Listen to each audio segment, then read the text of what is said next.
Welcome into the DNVR Rockies podcast, brought to you by Strava Craft Coffee. Don't forget to use the promo code DNVR25 because when you do, you get 25% off your entire purchase of that CBD-infused, deliciously rich, and potentially life-altering Strava Craft Coffee.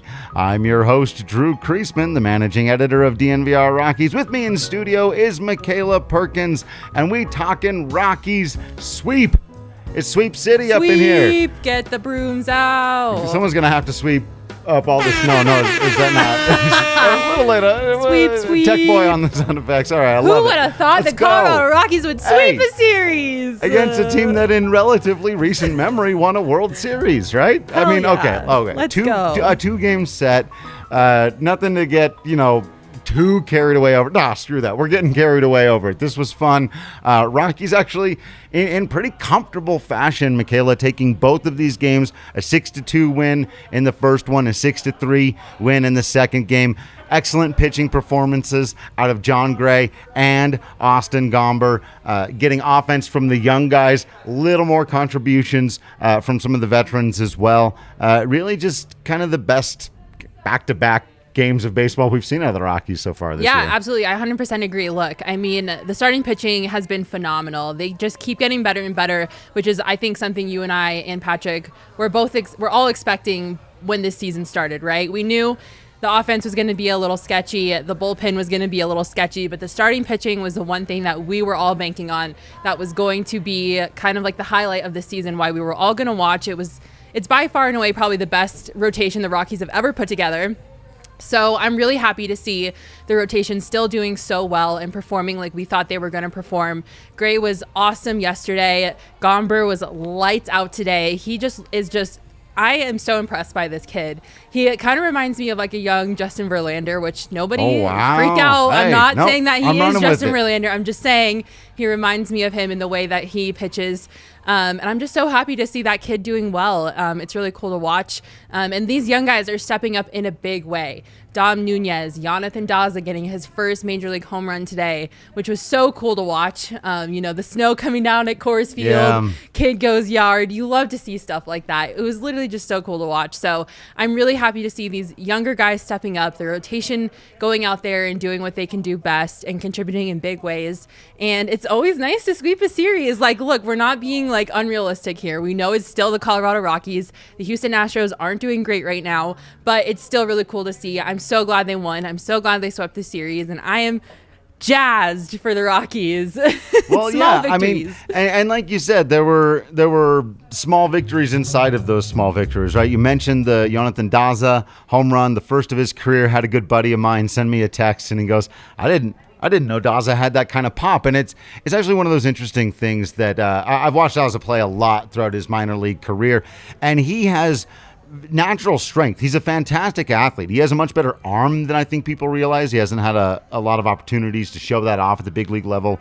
He's always been a defender and base runner who was a singles guy throughout the minors. And it's all about the way his swing is built, right? Mm-hmm. You're probably never going to see Jonathan Daza hit an opposite field home run in the bigs, ever. I'm not sure he ever hit one in the minors. I certainly never saw him do it.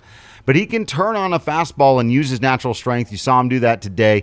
Got one kind of down and in a little bit, able to just turn on it, and easy. I mean, that was halfway up the bleachers and left. Yep. So he's got real strength. It was a no-doubter. It's all about getting the barrel to certain kinds. He'll turn on those ones. Those will be the home runs he gets.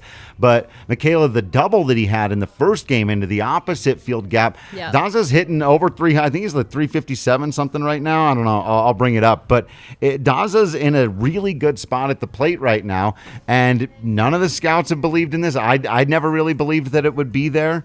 I would just like to say I believed. He's my dude. You did. He's on my dude team. So he is. I believed. Okay, sleeper pick of the my dude draft. That's right. I believed in him. I'm going to say, sneaky story of the 2-game set. Game 1, my dudes were fantastic. Game 2, your dudes were fantastic. Gomber going out there, Daza doing big things. But yeah, that he's hitting 333 on the season right now. He's earning more playing time from Bud Black, getting the start today, getting a batting 6th and coming through. Yeah. And proving his his manager correct. So you got to be excited for a guy like Jonathan Daza, who it's still up in the air whether or not he's going to have a big league career, but he's doing everything he can to carve one out, and you got to enjoy watching him do that. Yeah, so. Absolutely. I'm so happy for the kid. I'm so happy for all these young guys who people just seem to really undersell, in my opinion. I mean, even CJ Cron, he homered and drove in 5 runs yesterday. Yeah. He was huge for the Rockies yesterday. So, I mean, there's little examples of people contributing and shining everywhere you look on this roster. And that's another thing that you and I have been preaching even before the season began is like, we know that the roster isn't comprised of all-stars, right? We're all so aware of that. But there are still people and kids on this roster who are worth cheering for and worth rooting for, and it's starting to show. I mean, I'm just so happy for these young guys and, getting to get some real major league playing time and showing everyone that, they can still cheer for the Rockies. There's still reasons to cheer for them. And I'm so happy for these young guys. It's cool to watch. It really is. And one of those young guys we forget in all of the conversation about this team that, someone started like quoting Dom Nunez's batting average at me the other day. And look, I get it. I understand you'd like to look down at the Rockies lineup and see a few guys hitting close to 300. I understand that. However, Dom Nunez being a guy who's going to hang around and draw a decent number of walks when he does make contact, drive the ball over the wall, and catch a hell of a ball game, and you lose nothing defensively from him, like, you absolutely will take that. I'm relatively certain I'm not speaking out of school here, but found myself sitting next to a couple of scouts for that first game.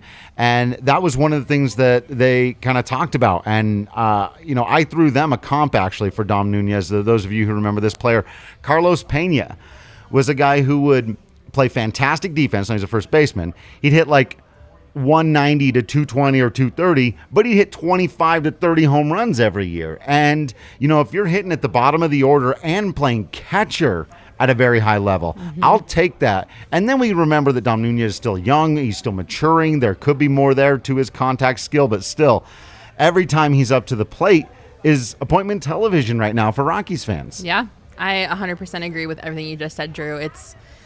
I just can't reiterate enough how happy I really am for these young guys. Yeah. All right, let's talk pitching a little bit. I want to start with game 1, actually. John Gray, absolutely fantastic. Goes out there.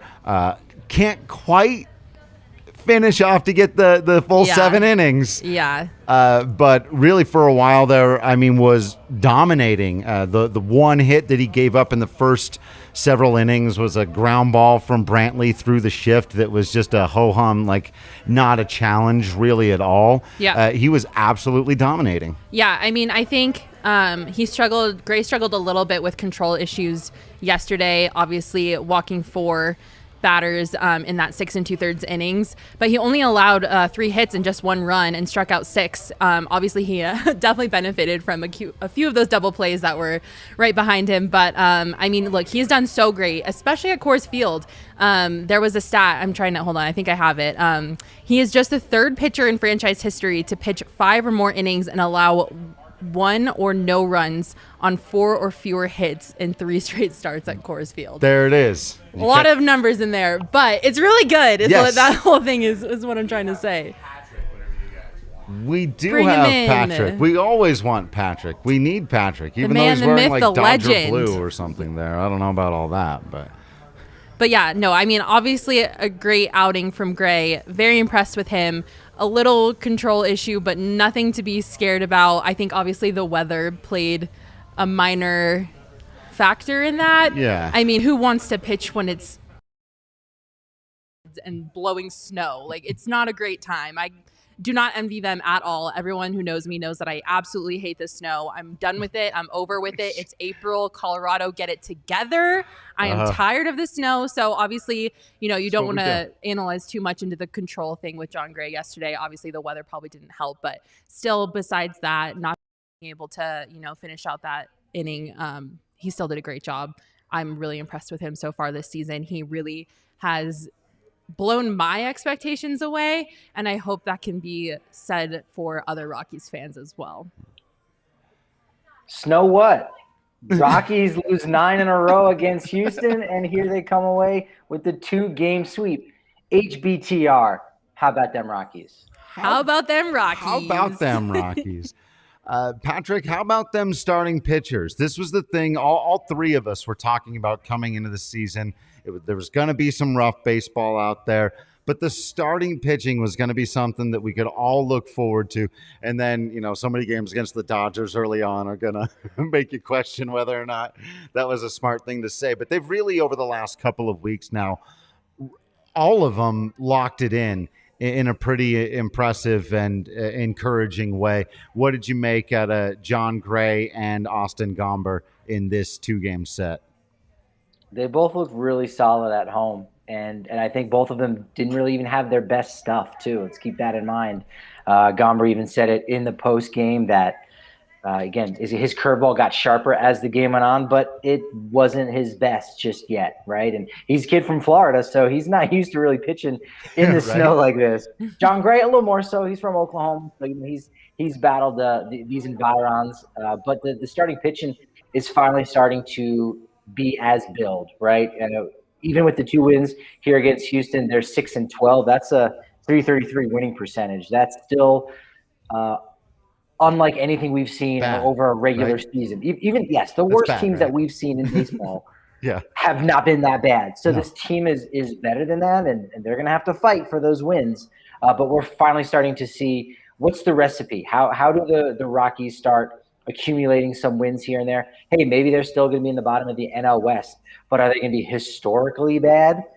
Maybe by franchise standards and win-loss record, right? If they lose 100, but we're not talking about one of the worst teams we've seen in the last 20 years, and the reason for that is the starting pitching, and we're starting to get a taste of that. We saw it over the weekend a little bit, even with Chichi going against Jacob deGrom was good. Not adequate, a little bit better. He was good. He did, right? He was in line for the win at one point. Chichi, actually, he's going to get his start skipped because there was the off day on Monday. We'll get an off day tomorrow on Thursday. He'll come back in the rotation in San Francisco. So you're starting to see how they get it done, how they start winning some ball games. And as you said, Drew, it's with the starting pitching. Yeah, Jon Gray lowered his ERA on the season so far to 2.42. That's pretty good. That'll play. That'll obviously probably come up, though. We've talked before. You and I were talking right before that game about how that might be one where he just goes to that next level and shows this year. He's earning that next contract. There was, Makayla mentioned the 4 walks. He had 6 strikeouts and 4 walks. There was one slider he threw on a 3-2 pitch that clipped the zone that you're going to get. It's 50-50. So I'm not jumping up and down going, you got to give him that call. But if you ring that guy up, that's 7 strikeouts, 3 walks, and now you're looking at a much, much better peripheral number even there for Gray. And all without him really, he was touching 95 with the fastball. I don't think he hit 96. I had Savant up throughout the game, so I don't think he hit 96. He was mostly sitting 93, 94. But good location for the most part. I think he was staying out of the middle of the zone. That was the most important thing. He was really working the edges. He wasn't giving in, and the slider continues to be a thing of beauty. He's getting ugly swings out of very good hitters with that slider. And as long as you've got that weapon, you're going to impress some people for a trade or for a contract or to continue to stay around in Colorado, whatever the next step is for Jon Gray. He is improving his stock every time he goes out there. I said it before and I'll say it again. I think I've been the most impressed with Jon Gray so far this season in terms of the starting rotation. Yeah, he's showing the best of what he can do. There's been glimpses of that over the years, right? I think it started a lot in 2016, and there are those glimpses in 2017, obviously, where that may have been his best. But to think that maybe he can do this over the course of a full season, there'll be those hiccups, is really exciting. I mean, in a way, it is coming at a bad time for the franchise, but that's not Jon Gray's fault. Great time right? for Jon Gray, though.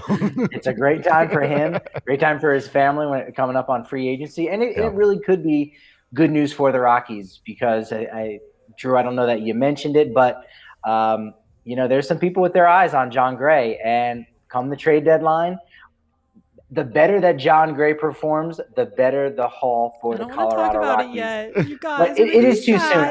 I do feel bad. I honestly, I'm getting a little putting the cart before the horse, maybe a little bit. But it's great to see Jon, doing these things, being healthy, and leading this staff the way he should have been throughout his time with the Rockies, and for him to do it for a whole season would really be special. And hey, at this point, the guy's an all-star. Well, and to go off that, Patrick. Good point. I think the thing that has plagued the Rockies, one of the things that has plagued the Rockies the most over the past couple seasons is inconsistency, right? Inconsistency in the lineup, inconsistency with pitching, inconsistency in the bullpen. And so to see now, I think all of the starting pitchers in the rotation outside one or two games have been phenomenal so far this season. Yeah. And to have just that consistent, good starting pitching is something that we've all missed out on for the past couple of seasons with the Colorado Rockies. So just to finally have some form of consistency has been really refreshing, I guess, is the best way to kind of put that. By the way, does anybody remember Jhoulys Chacín is on this team? Haven't needed him. Needed him. I think 3 appearances maybe. I think he's pitched in the games they've been blown out. Yeah. I think that's basically been it. So, hey, that's good news, right? That's quality stuff from your Colorado Rockies pitching. We'll talk about one more guy a little more in depth. He's your draft king of the game, but that draft king of the game is brought to you by our friends at DraftKings. You got to get the app. You got to go on. You got to get the best sportsbook app anywhere in the world. Betting on baseball, I know you are. You should have been taking some of our bets the other night. We had the over on the Jon Gray strikeouts. That hit. We did have the Rockies win. I think we had the over on the run line, and that didn't. We didn't come through. I thought they were going to get tacos. But, I mean, that was pretty – again, having lost 9 straight to the Astros, having – not beat them since 2018. Right. That's kind of going out on a limb to say they were going to win on last night, Tuesday. And they did. They came through. Dom Nunez came up with a big hit for me. So, yeah, we're having those. We're giving you odds all the time. We're helping you out. Make sure you're subscribed to our YouTube for that. Whatever you're betting on, it's always fun. They got a big fight coming up this weekend, UFC 261 title fight. Patrick Scott. Who you got? Kumar Usman, Nigerian Nightmare. Jorge Masvidal's a legend, but I mean, Usman's the guy. He's pound for pound the best in his weight class right now. Yeah, so I don't think there's going to be a big payout. But totally that's my DraftKings Sportsbook pick of the week. Kumar Usman. Lock it in. Get it done. It's going to be better than the Jake Paul Ben Askren fight. I will say that. Max putting it all down. I will say I do know who Jake Paul is. That's who you know in UFC, yes. Quote unquote UFC. Right. Wow, I know he's not actually a UFC fighter. He's a YouTuber. But I think he's fought 3 times now, and each time he's won. And all I ever want to see is him lose. So what is going on? Why does he keep winning? I just want to see him get his face pounded in, and it's not happening. It's not happening. Patrick, Makayla thinks she's not a pro wrestling fan, but everything that she just said. Yes. But it's only Jake Paul. I don't really do well with violence or watching other people get hurt. Also get you to want to watch them get punched in the face. That is basically the art of professional wrestling. Okay. Somebody comes out and makes you want to see them get punched in the face. I'm starting to understand a little more. And this is when it gets good. Yeah. So they get punched in the face. All I want is to watch Jake Paul get punched in the face. The way you feel about the LA Dodgers, you may have to wait until Don't even bring up the Dodgers. Tech boy. I know I'm wearing the colors. Drew already called me out. But Padres, whatever. It's going to be a few years maybe until the Rockies really can punch either of those teams in the face, literally or figuratively. But in wrestling, that stuff happens a lot quicker. And guys get their comeuppance. And in UFC, again, Jorge Masvidal, love you, man, but he's going to get his comeuppance. Kumar Usman. So second round. Can we talk about our king of the game? So follow Patrick's advice. Place that bet on the download the top-rated DraftKings Sportsbook app now. Use promo code DNVR when you sign up. Turn $5 into $130 in free bets if the title contender of your choice wins. Place your bet. Watch the fist fly this weekend. That's code DNVR to turn $5 into $130 in free bets if the fighter of your choosing takes home the crown. For a limited time only at DraftKings Sportsbook. Must be 21 or older. Colorado only. New customers only. Restrictions apply. See DraftKings.com/sportsbook for details. If you have a gambling problem, call 1-800-522-4700. All right. And our draft king of the game to get us back out there on the mound today, Austin Gomber, 6 innings pitched, 2 hits, 2 earned runs, both of them coming on the home run from Yuli Gurriel, 2 walks. Unfortunately, one of those did come before the home run by Gurriel, so it ended up being the 2 earned runs. But he struck out 6, probably his sharpest game as a member of the Rockies. Blake Street Gomber, baby. Oh, wow. Okay. I love this like kid. That. I'm so excited for him. No, he looked great. I could literally sit here on this couch and talk about his curveball for 6 hours or more. It makes me so happy. And 5 of those 6 strikeouts came on the curveball. Yeah. So I'm in and I saw some confusion on Twitter. I saw some people saying, "Hey, that curveball hung on him there for the homer to Gurriel. That's going to get you sometimes." Now, breaking ball, sure, but it was the slider that he gave up the home run on, not the curve. I mean, he just looks so good. I think the only time he struggled was in that second inning when he gave up the 2-run homer to Gurriel, but.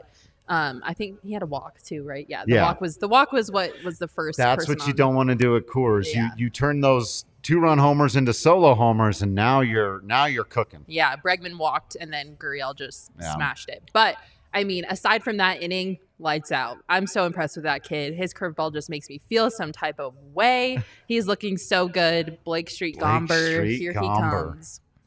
Buddy kind of addressed the idea of being a fly ball pitcher. And address that at bat with Gurriel kind of in a roundabout way. Just that, again, if you can get soft contact, if you can ensure that the guys aren't barreling up the ball, get your strikeout here and there, which he did. He got 6. I imagine that was the over for the DraftKings Sportsbook. It was probably at 4.5, maybe even 5.5, but got the over with the 6 Ks. If he can just produce a mishit, that's it. That's how a fly ball pitcher can actually be successful. Again, it's maybe going against the odds, right? We typically like to see more ground ball pitchers, but even ground ball pitchers have seen them get knocked around a whole bunch at Coors Field too. So it might not be a perfect recipe entirely, but Gomber was able to do it. I think Gomber should be the name of his curveball. That sounds like it's right, dude. He was throwing that Gomber. He was throwing that Gomber out there. He really was, and even seeing the way that some of these veteran quality World Series winning hitters were reacting to the way it was dropping in at the top. Because a lot of times that curveball that drops in at the top of the zone, very dangerous pitch. But he was literally dropping it in at just clipping the top of the zone. And these guys going, "Oh, no, I'm giving up on it. And now I want to go because there it is." And then like the reactions he's getting here, he's making their legs go all Gomber. Well, and I wanted to say too, I think sometimes we forget, Austin, we talk about the young guys in the lineup, but Austin's a young guy too. Right. I mean, he played 14 games for the Cardinals last year. So he's going out there and acting like he is a pro. I mean, the strikeouts that he's getting against what you were saying, like future Hall of Fame players, is unreal. He has shown, I mean, aside from his first start in the series against the very first the very first start of the season, he has had so much composure. He just looks so locked in. And I mean, I forget that he's a young guy technically most of the time because he just doesn't look that way when he's out there pitching. And I forget that he's hardly played any games in Major League Baseball. I mean, aside from the 14 that he played with the Cardinals last year, I mean, this is really his first true season in the majors. Right. Yeah, Rockies have control over his contract due to service time. I think he still has 4 full years. So I mean, even after this year, that's 3 more years going forward. So again, it was one of the reasons why he was included in this deal is that hey, he still has a lot of time. What? I don't remember a deal. Do you remember a deal? Was there a deal? I think there was a cousin involved. Philip Deal. The Rockies scored 7 runs. He signed back with the Reds. Hometown team. There's a deal at Taco Bell if they score 7 runs. You get tacos. That's right. That's a deal. We're just trying to divert. You get a deal on a bigger beer when you come down to the DNVR bar when you become a member right here in the DNVR family, which is something that you should definitely do. Lots of good stuff. You get access to our written content. You get access to discounts on hats, shirts, masks. As I mentioned, the bigger beer when you come down to the DNVR bar. Though I don't have my Breck Brew. I'm at a bar sponsored by a brewery, and I don't have a beer. Rookie move. I don't know what happens. What are you going to do out there? But you should sign up at the DNVR.com today. We'll also, when you do the annual subscription, hook you up with a holistic stick from our friends at Holistic Wellness. Use promo code DNVR30 to get 30% off there at holisticwellness.com. And we also get you a free shirt for the annual. So all the reasons you got to sign up, drink your Breck Brew or your Celsius, get on board with the team here. Sorry, Patrick, I cut you off there. Just the deal was too good of a transition not to take. But it was. Yeah, no. Gomber is going to be around for a little while. And, the one thing that was kind of mentioned, either Buddy said it or Austin did today after their 6-3 victory, second consecutive over the Houston Astros, was that, these young guys are kind of saying, hey, anything you can do, I can do better. Like they're going back and forth. And we said it after Gomber's last start, which was also a quality start here, is that once Freeland gets back, those two guys going back and forth. We've seen it a lot with Senzatella and Marquez a lot last year. This year we've kind of seen it in glimpses here and there. So there's just a lot of potential. And everyone just looking at John Gray right now in general. So these guys still have so much to prove. Gray is only a little bit older than most of the guys on the staff. He's not even yet 30, and he's looking to try to go out into free agency and make some real money. So everybody has something to gain. Not even just the pitchers. It's the young guys in the lineup each and every day. They're trying to establish themselves because we don't necessarily know what the future holds for some of these guys because so many of them are, I don't want to say fallen prospects, but they're guys that aren't guaranteed something in the future. Brendan Rodgers is that one guy. But now it's about, what have you done for me lately? And so there's so much to prove. The guys in the rotation are finally getting it done. And I'm not sure if you mentioned it at the beginning of the show, but a lot of guys in the order are getting it done. From Jonathan Daza to your dude, Drew, Mr. Dominate Nunez. Yeah. Nom. He's chewing them up out there. Yeah, we did talk a little bit about those guys at the beginning of the show, Patrick, just before you came on, but we'll get your thoughts on them as well. And I never get tired of talking about Dom, but that was one of where I brought up the scouts. I was sitting nearby because when Dom turned on that ball and those guys went, whoa, that's real power. And I comped him to Carlos Pena as a guy like, look, he's going to strike out.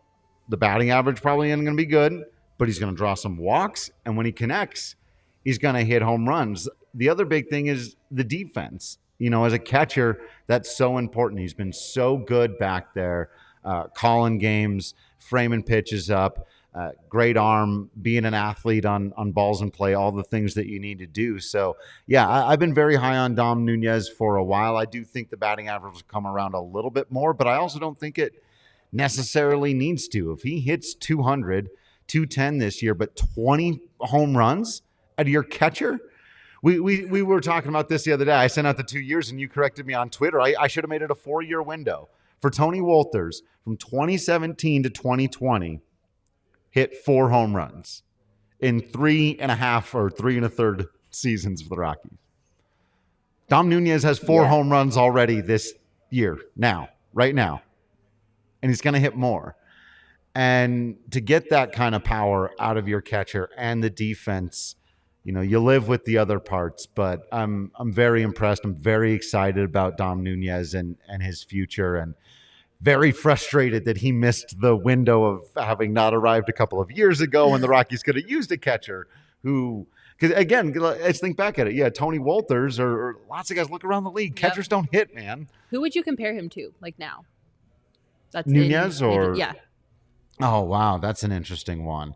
Who's another guy who I mean, okay, best case scenario again would be a guy like not now, but 2 years ago, Joey Gallo. Like Joey Gallo's locked it in a little bit too much now, where you like, that's too good a player to comp Dom Nunez to. Yeah. Although you did comp Austin Gomber to Justin Verlander earlier in the show. young Justin Verlander. I'm not saying that he is Justin Verlander or on the same level. Do not come for me. I swear to God. Do not misinterpret those words. I'm doing a similar thing here, though, right? Where it's like, it was the thing for Gallo for a long time, though. It was either strikeout, walk, or hit a home run. He's also a very good defender. Not at catcher, obviously, different position. But what do you think of those comps, Patrick? Yeah, that's pretty good. I mean, I keep wanting to think about a catcher definitively, and sure. The two that come to mind are both switch hitters, so it doesn't help too much. I mean, Yasmani Grandal maybe a little bit from the left side, but more likely, I kind of see some Jorge Posada in his swing from the left side. Of course, he went sans batting gloves, which it's kind of a big deal if you're hitting without batting gloves from both sides of the plate. But kind of that swing when it can kind of just loop up and just hit some beautiful shots. I think Dom even has more power than Jorge Posada, who's a guy that, again, depending on your experience in baseball, and I like that word, experience. It might not be a name you know, but he's a borderline Hall of Fame type of guy. Anytime you can be compared to a guy that's a borderline Hall of Famer, or even a guy who's a current all-star, best at his craft in Yasmani Grandal, or even a guy with the upside of Joey Gallo, that's pretty darn good. And right now, through the first, we're sitting here on after 18 games, Dom Nunez is in the top 5 of catchers in OPS and on base plus slugging, right behind guys like Buster Posey and Yadier Molina, and just ahead of the Cubs' Wilson Contreras. So that's a good group to be surrounded by. And again, even if this is just right now, even if this is a spell, he cools down a little bit. Again, just to be able to flash that. How many guys over a 3-week period can even say that they were able to hang in a class of players like that? Not many. Right. So this is really he's leading rookies in home runs. That's another one. That probably won't last. But you never know. We'll take what we can get at this point of the season.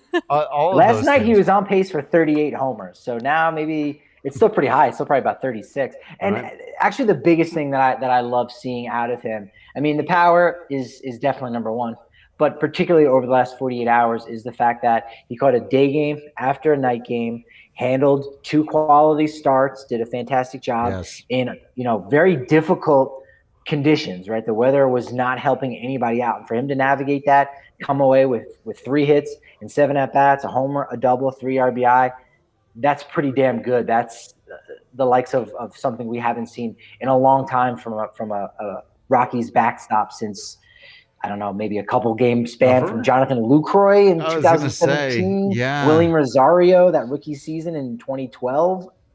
With the bat, but Rosario wasn't catching a quality game. He wasn't calling a good game. He wasn't bringing the gloves. So, I'm gonna say it. Years ago. Oh boy. Here comes another Justin Verlander moment. Years ago. I believe Dom Nunez had not played above high A, which at the time was Modesto. And I said this thing on Twitter. The premise of this included the existence of a magic wand. I said, if I could wave a magic wand and have anybody in the Rockies system reach their absolute potential, which most players, most athletes don't. They don't reach their absolute best case scenario potential, right? It's very difficult to do. But just looking at the kind of athlete he is, we saw him score on that sac fly from Dom Nunez into shallow right field. There's a catcher tagging up on a shallow ball to right, being an athlete. The throw what needed to be perfect, it wasn't. He scored the run. Those are the kinds of things that, back in the day, you got Chris Iannetta or Yorvit Torrealba or somebody running. The right fielder can loft that thing in. The guy's going to be out easily. Being an athlete, being aware of the zone, the raw power, being able to hit the ball 450 feet with relative ease, calling a game, the cerebral approach he has. So while we're not there yet, my magic wand premise that was widely and roundly and severely mocked for years is starting to look a little better. Yeah, you definitely should feel good about that because, again, he's come a long way. And the Rockies have had their fair share of prospects, and we've covered it, before. Go back and listen to all 5,000 episodes of the DNVR Rockies podcast. We got to figure out what that number sits at so we can have a big, celebration show at some point, a big jubilee. But it's this, there's guys that are selected that are, oh man, this guy's a surefire player. And no, you can acquire this number 2 or number 3 starter at the trade deadline, but you're going to have to give up this prospect. And oh man, the sky's the limit, and nothing happens whatsoever. Or they get to the show and it's really just a cup of coffee. So those guys, even when they have the pedigree, even when they are a first, second, third round pick, they're up against it to possibly have that potential come to fruition. And it's great to see it when it finally does. So give yourself a pat on the back there, Drew. I'm excited about that one. A fun note from the series, I happen to know that over the last 2 days, our own Makayla Perkins has had to work a lot harder, certainly in terms has had to work more hours than Yency Almonte, who recorded 4 outs on 6 pitches in 2 games. How about that? Whoa. Comes into game 1, John Gray not able to finish up. I was a little frustrated. Side note on the John Gray thing. He had the 2-2 count on the right-handed hitter. Was it Straw? I can't remember the hitter that was at the plate. 1 out.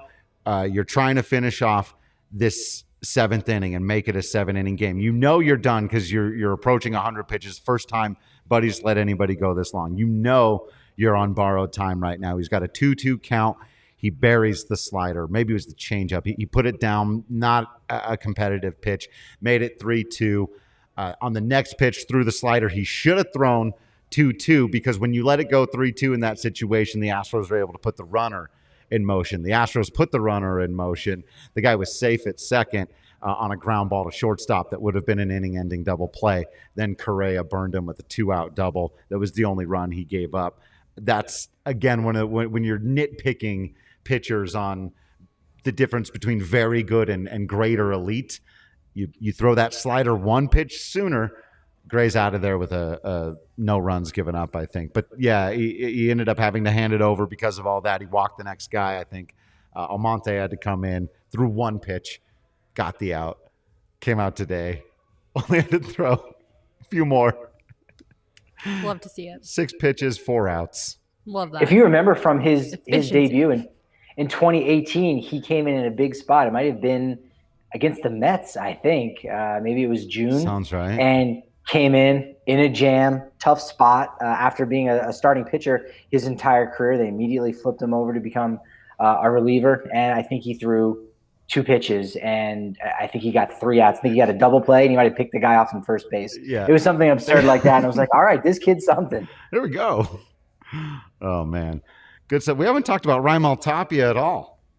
Shocking, considering your obsession with the man. What's going on here? Actually, today was a really good example, I think, of the kind of season that Rymel is having so far. Where am I? Okay, I'm going to get into talking Rymel Tapia in just a second, but having Rymel Tapia is like having great insurance, and you can get the best insurance possible if you check out our friends at Gabi Insurance. GABI stands for Get a Better Insurance. That's exactly what they do. They help you out. It takes less than 10 minutes. I saved $480 for the year just on car insurance. Our guy Eric Weedham saved over $1,000. You can save on your home or car insurance. You're probably paying too much. It'll take you less than 10 minutes. Head to Gabi.com. It's GABI.com/DNVR. Check them out. Like I said, it'll take you less than 10 minutes to put in your information. They'll give you a whole bunch of quotes. You just pick the one you like the best. You'll get to saving money right away. No obligations, no fees, no text messages or emails. Costs you nothing, just saves you money.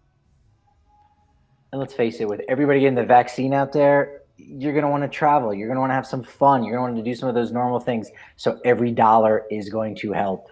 Gabi.com/DNVR. Do it. Saving money is a hot topic on this podcast.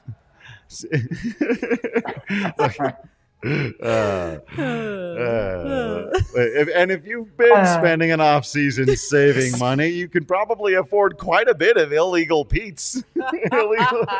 Yes. Illegal Pete's is fantastic. Who doesn't love having some illegal Pete's? It's great stuff. They got locations all over the Denver area. They got specials going on I'll find it really quick. When you show them your ticket stub to any event, including Rockies games, those count as events. If you've got it on your phone too, like that counts. Like you don't have to go home, set up your printer for let's face it, an hour and a half.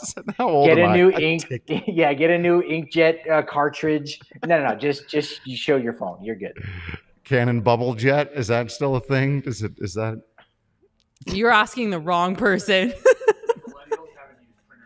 Literally, just a blank stare was just all you got back right there. Drew, did you have a Dell? I did. You came from a Dell house. Dude, you're getting a Dell. Remember that guy? Remember the Dell dude? Yeah. Sure do. Oh, man. Yep. It would be weird if Makayla knew who the Dell dude was, but not Bruce. I did have dial-up internet, though, so I'm not that. Oh, okay. I do remember dial-up. Interesting. So you remember that sound? Yeah, but we had one of those ancient Macs with like that huge white Mac with like that big tower on the back. Oh, yeah. Yeah, right. one of those. Yeah. By the way, but I did have dial-up, so AOL. And what did it sound like? What did it sound like? What? Okay. It was like a high pitch. What just happened? Sorry to anyone who has headphones. No. I apologize. And because in Australia, the toilets, they flush backwards. What would dial-up sound like in Australia? Oh wow. Oh yeah. No, it's just all control. Right? I can't. I've lost all hearing in this ear. This one here no longer operates. We'll get you an update on it. That was quite the sound. Oh yeah, right. Illegal Pete's. You got if you show them your ticket, they'll hook you up with a free draft beer or house marg with the purchase of an adult entree. Illegal Pete's. They got them down in Lodos, just down here, about a couple blocks from the bar. Check them out. It's fantastic. All right. I'm literally and they've crying got. tears. I think they have free Wi-Fi. They've got free Wi-Fi. But if they had dial-up, it would sound like. No, I'm not doing that again. I've embarrassed myself enough today. Okay. How would you spell it? I was about to say 14 minutes ago about Rymel Tapia and this game being a pretty good symbol of the season that he's having so far. Just the one base hit. He still sitting there. Where's the batting average at? 271. I expect it to get up and hover around the 300 range, but drawing more walks than you'd expect. He's getting on base, and that's really the most important thing. But also in this game, it was the getting on base, scoring a run, getting the sac fly. Those are really the kinds of plays. Finding ways to contribute because he's not going to be the big home run guy, and the consistency. When was the last time, just off the top of your heads, anybody out there in the comments or any of the three of us, when was the last game Rymel Tapia didn't get on base? Got me, man. It's been a while, right? The last one I can say for sure was the Trevor Bauer game where Garrett Hampson got 2 hits and CJ Cron walked and nobody else did anything. Yeah. His OBP must be through the roof. I should know this. Hold on, I'm looking. And I would think it's probably around I'm going to guess, if you're looking it up, 320 or 330. Not super high, but it's more, again, about that consistency. It's every single game he's at least finding a way on base once. And when he does, he typically finds a way into scoring position and into an opportunity for those guys in the middle of the lineup to drive him in. And I think we're going to see at the end of the year, for the first time at the major league level, the Rymel Tapia runs scored category is going to look how it did in the minors. That was always a big thing for him. So his OBP is 328, so you were pretty close. Yeah. It was as of this morning, but since today and that single, he's at 333. Are you still using dial-up over there, Makayla? What are you looking at? Hello. What are you looking at? She's got this morning's stats. You got the dial-up. Yeah, she's still using I'm on that. Baseball Reference, so if they don't update their stats fast enough, then as of this morning it was 328. Yeah. Sorry, everybody. April 13th and April 15th. April 13th and April 15th. Those are the only 2 days that he's not gotten on base. The only 2 games this year. Those that he started. And by far and away, my favorite moment from Rymel so far this season was going yard against Jacob deGrom. Oh, that was epic. Wow. Yeah. I loved every second of that. I'm obviously enjoying the Rymel Tapia experience, even though the batting average at 270, when you talk about a guy who's a singles collector, a contact guy. You really want that to be up around 300 for you to be making the argument that he's that value. Even some people these days, guy hits 327 last year. People go, meh. But you want to see it a little higher, but oddly enough, and he's had a number of like 4-pitch walks. When he's in the leadoff spot, it forces him to see a few more pitches too, and I like that he takes that approach to start games off, and he's playing within himself all year. So someone quoted his negative WAR at me the other day. Don't care about his WAR. Rymel Tapia's got the least, his WAR doesn't matter to me. So that's been fun. And Makayla did mention Cron. I was going to say, we have to talk about Cron. At least the 5 a little RBI. Bit here. So yeah. Patrick? You're not going to talk about Rymel Tapia's headband? How about that? El Cangrejo. Oh, yes, El Cangrejo indeed. We love the headband.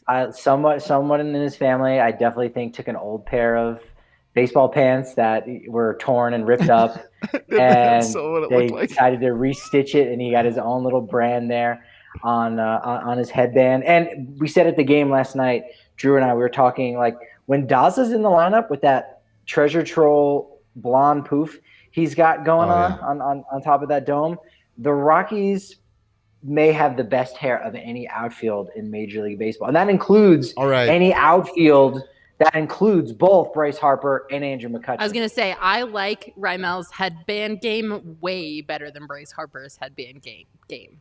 Take that, Bryce. There's a pitch Bryce can't hit. Bryce doesn't bedazzle his like Tapia did. We got to do an impromptu game of start bench cut right now. Oh. We got to do this because Patrick and I were talking about it last night in the press box. So start bench cut, outfielder's hair, Colorado Rockies. Who's got the best hair? Second best, third best hair of these guys right now. All right, start Charlie Blackmon forever and always. You will never, ever, ever, in my opinion, beat the beard mullet situation that Charlie Blackmon has going on. I'm sorry. I don't care. I don't care if I'm wrong. Feel like we may be about to make some enemies up on this show. All right. Charlie Blackmon's mullet beard starting the game. Rymel Tapia gets the bench. And then I guess you cut Sam Hilliard's No, we're going with Daza. Oh, okay, we're with Daza. Daza's cut Daza. Okay. He hasn't earned it. Daza has memorable hair. Yeah, I get it. When you're talking about Hall of Famers, Charlie Blackmon is there. But who's starting at first base for the Los Angeles Angels? Because it ain't Albert Pujols, right? It's Jared Walsh, a guy who's virtually undrafted. We're talking about Colorado Rockies outfielders, Patrick. Are you okay? I'm waiting. Is your dial-up internet working? See if we can follow this point here, folks. Right. The idea is we're talking about 2021. We're not talking all time. Gotcha. Pujols isn't the greatest first baseman right now. He previously was, right? So someone else is getting the spot. And so Charlie Blackmon, great. Hall of Fame hairdo. But right now, give me Rymel Tapia. His hair is on point right now. No. And Fernando Tatis, I'm sure he's going to get injured next week, and no one will be worried about his hairdo, and people are going to be thinking Rymel Tapia is the guy that's on the cover of MLB The Show because he's going to be the one with the blonde dreadlocks. He's got the headband. Have you seen that cover? Style. It's fantastic. I assume I'm going to bench Blackmon and then Daza with the treasure troll do. You know what? Give him a couple years. He'll figure out his own little style. I love that, Charlie. And I'm actually, and I'm with you for the exact same reason. Have you? Because I know neither of you are big gamers. Have you seen the cover, this year's cover of MLB The Show with Fernando Tatis Jr. on it? I believe I have. Flowing lock. He obviously looks fantastic most of the time, but just with the graphics and the whole thing, like, he looks great. Actually, my friend was the one who helped collaborate on that cover. So, oh, really? Yes, I have seen it. Well, then I am appreciative of their work. Wasn't it a Rockies guy? No. Oh, no. Okay. I think they, in some of the advertisements, they did take some photographs that were actually taken at Coors Field. That's right. I'm pretty sure you're right about that as well. So, yeah, but I'm with you, man. Look, Charlie's time is come and gone. The mullet is oh my gosh. The beard is phenomenal. This is blasphemy. Look, the beard, if we're talking entire hair situation. No. If we're just talking the hair on top of your head. Nope. I got Rymel Tapia. I'm pretty sure Rymel his Tapia's hair, got the best hair in his baseball. hair right connects to his beard in some way. It's all one so thing. It's all just one. This is how it works in my imagination, okay? It's all just one. And in that case, it's so elite that nothing could ever beat that. The beard game is strong. The mullet game is strong. It's iconic. You're going to look at me and tell me that I'm wrong? I didn't look directly at you when I said it. Well, you're wrong anyways, so it's fine. It's Charlie Blackmon by a mile. There's a new competitor in town, and his name is Rymel Tapia's hair. El Cangrejo. And if he's gonna start bedazzling his hair now, it is cool. I'm not saying it's not cool, but I'm just saying Charlie is just iconic. And once whoever in his family is stitching together these headbands, once they start making their own scrunchies and other hair products like that, I mean, it's going to be a big deal. It's going to take over Denver. Gotta love a. All right, back to Cron. Yeah. Oh, right. CJ Cron had 5 RBI in the first game. He did hit a couple of big hanging sliders right in the middle of the plate, but hit the ball hard again a couple of times today. Better pitches that he was making contact with. Maybe he's coming out of his slump. Maybe that's a good thing for the Rockies. Patrick, you and I were talking about yesterday in the press box, this difficult balance between you don't want Cron to be worthless. You want him to gain value, especially if you can swap him for something at the trade deadline.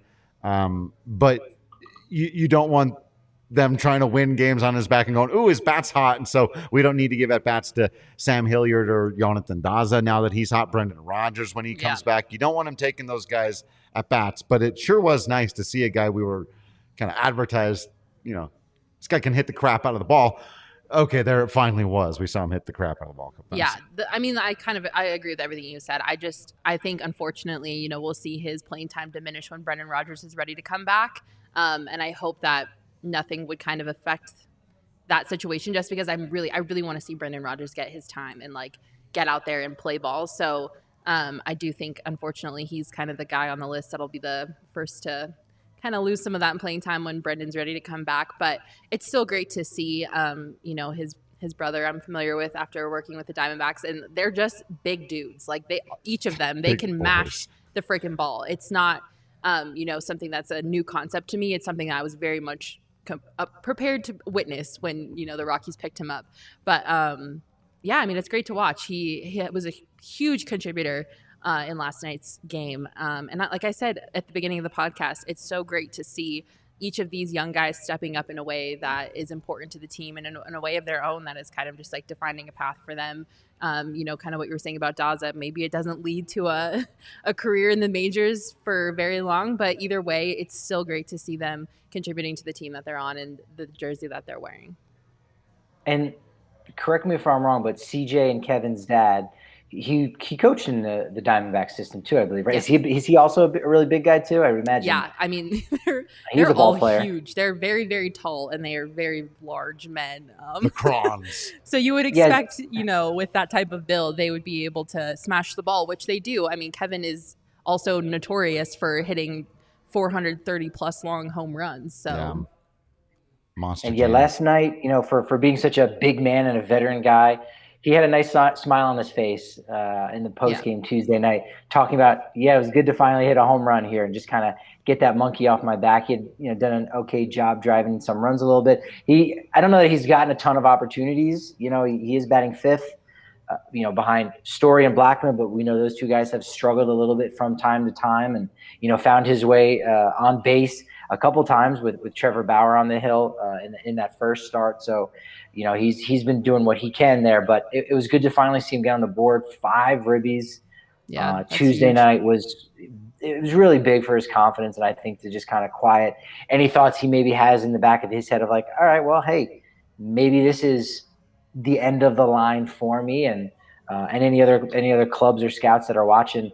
I think that's a big, vote of confidence and a jolt of value for him, so that when the time comes and Rodgers does come back, if they decide to just turn right around and trade him, which I think they're more inclined to do than the days of Justin Morneau, where they did sign Morneau to a 2-year deal.